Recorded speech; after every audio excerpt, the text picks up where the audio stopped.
Bem-vindos ao Finanças de Cabo a Rabo e nesse vídeo nós vamos falar sobre a Irani. Como eu sempre gosto de começar, antes de analisar qualquer quesito de uma determinada empresa, é fundamental saber o que ela faz e como ela ganha dinheiro. Se você já sabe, vamos reforçar. Se você não sabe, eu vou explicar de modo rápido e direto. A Irani é uma das três empresas listadas na bolsa, né, na B3, juntamente com a Klabin e com a Suzano, que atua no ramo de papel e celulose. Então, basicamente, o que ela faz? Né? Ela tem um apelo muito mais ecológico que as outras duas, porque quase 100% do que ela faz é referente a papel reciclado, recuperado. Ela tem florestas próprias, o que beneficia muito aí a questão da produção e redução do custo.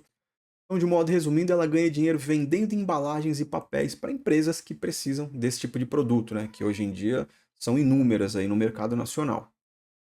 Como a gente pode ver nesse slide, aqui do lado esquerdo, quase 72% da matéria-prima são de fibras recicladas. Olha só que interessante. Então tem um apelo aí bastante forte na questão da sustentabilidade e do meio ambiente. O fato da Irani ter mais ou menos 34 mil hectares de florestas próprias plantadas, que estão localizadas ali na região de Santa Catarina e no Rio Grande do Sul, isso ajuda e muito porque reduz o custo de produção e também permite com que ela gere energia que são usadas nas próprias fábricas, ou seja, uma empresa sustentável, um ciclo muito inteligente e quanto mais a redução de custo, né, mais espaço tem para lucratividade. Um ponto extremamente importante nesse mercado de papel e celulose, em que a Irani, ao meu ver, na minha opinião, se destaca e muito, é que, como é bem citado aqui nesse slide, a empresa não vende celulose, ou seja, apesar de estar inserida nesse mercado, ela não vende celulose, logo, ela não está sujeita aos ciclos de commodities, ou seja, ela não é uma empresa tão cíclica assim quanto aquelas que dependem do preço internacional dessa commodity para exportar e tudo mais. A Irani, como eu já falei, ela é 100% brasileira e praticamente 90% ou mais, né, da receita dela vem aqui de dentro do nosso país. Mas ela também exporta em alguns anos, essa exportação já chegou aí na casa de 20%, mas como você pode ver aqui, hoje em dia é bem menos que isso. Então o grosso mesmo, é praticamente quase tudo da receita da empresa vem aqui do nosso país. E aqui um pouco mais abaixo você pode perceber da onde vêm essas receitas, né? Então, embalagens sustentáveis, a grande maioria reciclado, papel para embalagens também, né? Um percentual bem pequeno de resinas sustentáveis. Se a gente analisar a nível global, ela tem um grande diferencial. A Irani já é hoje a sexta produtora de papelão ondulado do mundo, do mundo. Olha só que interessante, verifica aí nesse slide. Ela apresenta aí um grande potencial de aumentar a produção, até porque o mundo está demandando cada vez mais esse tipo de embalagem sustentável, nessa, entre aspas, guerra ecológica de plástico versus papel. O plástico tende a cair e o papel tende a se destacar cada vez mais. Bom, antes de entrar no mérito aqui dos indicativos de dividend yield, payout, frequência de pagamento, que é o indicativo que o investidor mais gosta de avaliar aqui, muitas vezes de modo isolado, e eu nunca acho interessante isso, né? Eu quero já deixar salientado aqui que na semana que vem, no dia 30 de abril, para ser mais preciso, a Irani vai divulgar os resultados do primeiro TRI de 2025. E eu vou atualizar, vou fazer um vídeo atualizado. Então, se você gosta desse tipo de conteúdo, já se inscreve no canal para não perder quando esse vídeo sair, ok? Bora lá então falar dos dividendos. Se a gente puxar um histórico aqui, nos últimos 10 anos, a gente vai perceber que a Irani teve algumas falhas, alguns anos de falhas, né, no pagamento de dividendos. Eu vou me permitir analisar do ano de 2000 para frente. E por quê? Eu explico rapidamente. A Irani ela já existe há mais de 80 anos, porém ela entrou na B3 naquilo que é conhecido como o novo mercado a partir do ano de 2020.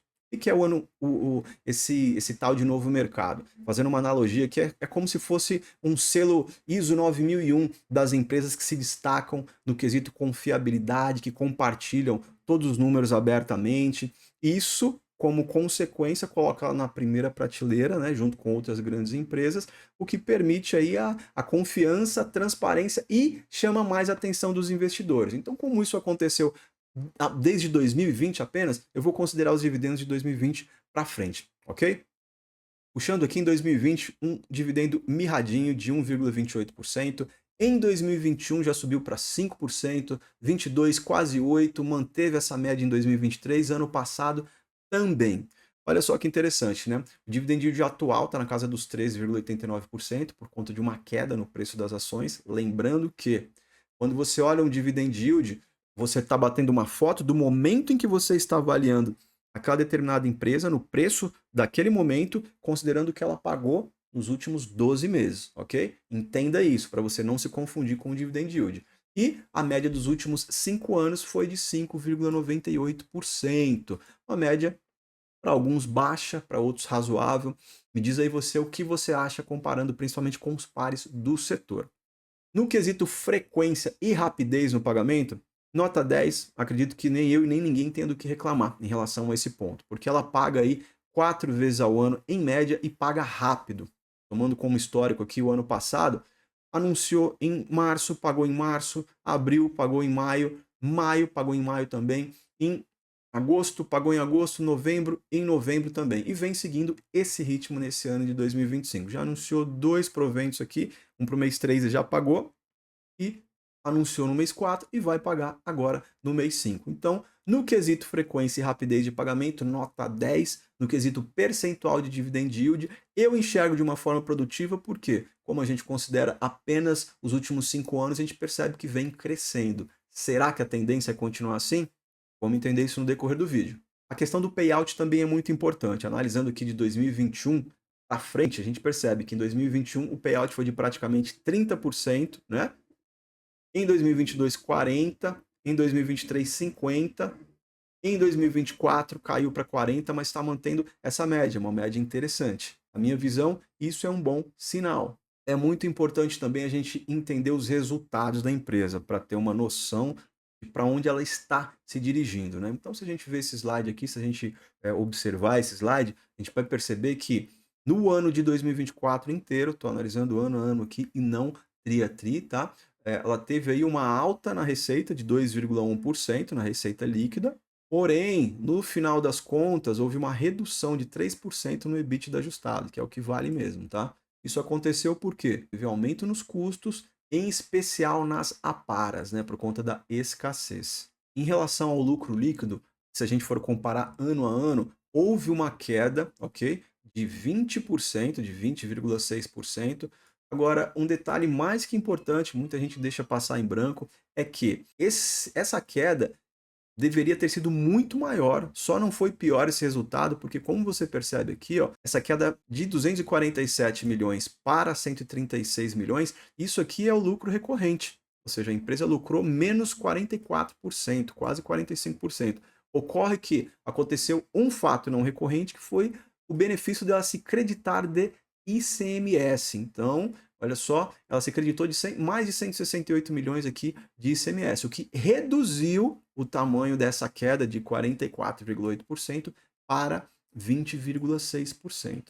Como é um fato não recorrente, essa questão do ICMS, não se pode contar com ele todos os anos. Então a gente já fica aí de alerta para entender o que vai acontecer nos resultados do próximo trimestre e ficar de olho bem aberto. Na parte do endividamento, né, em todas as empresas é importante a gente avaliar essa questão do endividamento também. E a empresa, em relação principalmente aos pares do setor, ela não está tão alavancada assim. Como a gente pode observar aqui, né, nesse ano de 2024, ela ficou em 2,26. Né? O que significa isso? Significa que é o endividamento líquido, né, a dívida líquida sobre EBITDA, que considera que se a empresa continuar a manter aí o EBITDA, que é o lucro operacional da empresa ajustado, no mesmo número do momento em que a gente tirou essa foto aqui, ela demoraria algo em torno de 2,2 anos para pagar toda a dívida da empresa. Então, é um endividamento considerado tranquilo para esse segmento, né? Ela está até mais tranquila em relação às outras, aos pares.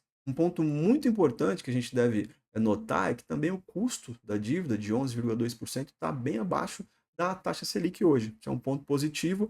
Outro ponto mais que positivo é que de tudo que a empresa deve, 98% está atrelado ao nosso real. Apenas 2% a dívida estrangeira. Isso quer dizer o quê? Que pouco importa, no caso da Irani, se o dólar sobe muito, isso não vai afetar aí a dívida dela. Outro ponto positivo, na minha visão. Agora, de tudo que eu falei aqui para você nesse vídeo, o que mais me chama atenção, o que para mim, na minha visão, na minha opinião, e nada é recomendação de compra ou de venda, mais uma vez eu saliento isso, é essa questão que a gente está vendo nesse slide, é o programa de recompra de ações. Em 2024, até o final do ano de 2024, a Irani recomprou mais de 6 milhões e 300 ações ordinárias.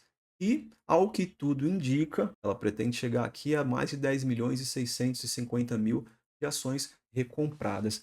Não sei se você consegue dimensionar o que isso significa na prática, mas imagina o seguinte, né?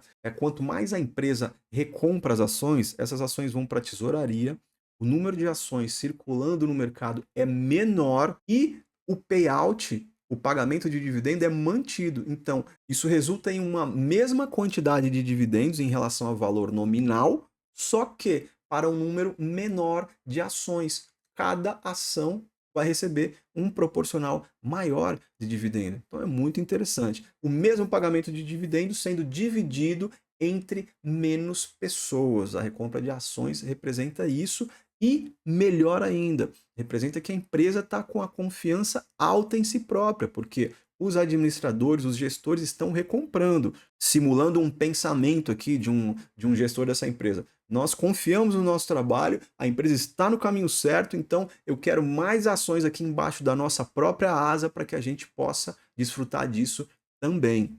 Entendeu como funciona essa questão de recompra de ações? Então, para mim, esse é o ponto mais positivo da Irani. Dito tudo isso, a gente coloca na balança alguns pontos positivos, alguns pontos negativos. A gente entende ali que ela foi muito beneficiada por conta dos créditos do ICMS, mas caso não tivesse acontecido, a queda do lucro seria muito maior. Em contrapartida, ela vem se mostrando desde 2020, quando ela entrou no novo mercado da B3, uma boa pagadora de dividendos, sim, com dividendos crescentes. Agora resta saber o que vai acontecer daqui para frente, como a empresa vai se comportar, a dívida está controlada, está atrelada à moeda brasileira. Então eu confesso que eu estou um pouco ansioso para ver os resultados desse primeiro TRI de 2025, que vai sair na semana que vem, reforço, vou fazer vídeo aqui no canal assim que sair. Mas hoje a Irani não cabe na minha carteira, por conta dessa queda nos lucros. Eu não acho que o preço está atrativo, ainda não, para o meu preço teto aqui não está atrativo. Mas vamos ver como vai ficar. A seguir cenas dos próximos capítulos. Se você gostou desse conteúdo, mais uma vez se inscreve, deixa aqui nos comentários se você tem Irani e caso tenha ou não tenha, o porquê. E, mais uma vez, obrigado por ter assistido e te vejo no próximo vídeo.